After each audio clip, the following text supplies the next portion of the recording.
একটা মাছ লেগে গেছে এবং আস্তে আস্তে আস্তে বন্ধুরা আজকে আমরা আবার হাজির নদীর ধারে একটু মাছ ধরতে আসছি। নদীর ওইদিকে বাঁধ নতুন মেরামত হয়েছে যেহেতু বন্যা আসছিল তার জন্য, আর আমরা আছি নদীর এই পারে। তো ইতিমধ্যে আমরা অনেকগুলি হুইল ফেলেছি, আপনাদেরকে দেখাচ্ছি। আর মাছও একটা পেয়েছি। সোমনাথ নাম, মাছ দেখাতে হবে এবারে। তো চলুন আমরা মাছ দেখাবো। নতুন করে চার দিতে হবে, চার শেষ হয়ে গেছে, তো আমাদের একটা হুইল তোলা হচ্ছে।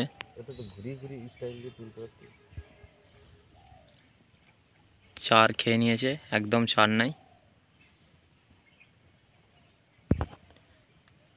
পূর্ব আকাশে মেঘের একদম ঘনাঘটা, মেঘে আচ্ছন্ন হয়ে আছে, বৃষ্টি এক্ষুনি নামতে পারে। ইতিমধ্যে আমাদের একটা মাছ লেগে গেছে এবং টানাটানি চলছে। দেখা যাক, মাছটি আমি দেখতে পেয়ে গেছি, আসছে। ছোট মাছ, ছোট হলেও আমাদের আশা কিন্তু নিরাশা হয়নি।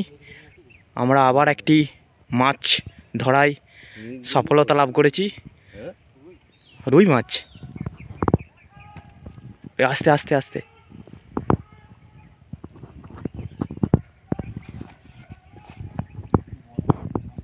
হ্যাঁ,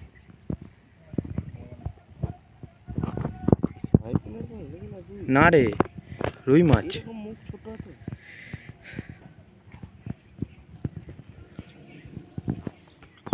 এটা নিয়ে আমাদের দ্বিতীয় নম্বর মাছ।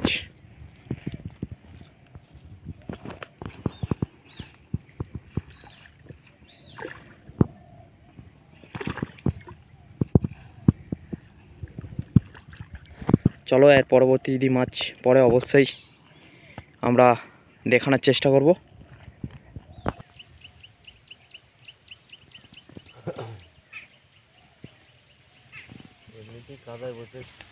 বৃষ্টি আমাদের শুরু, মাছ ধরার কাহিনী শেষ হতেই চলেছে বোধহয় মনে হচ্ছে, তবু আমরা টোপ ফেলছি।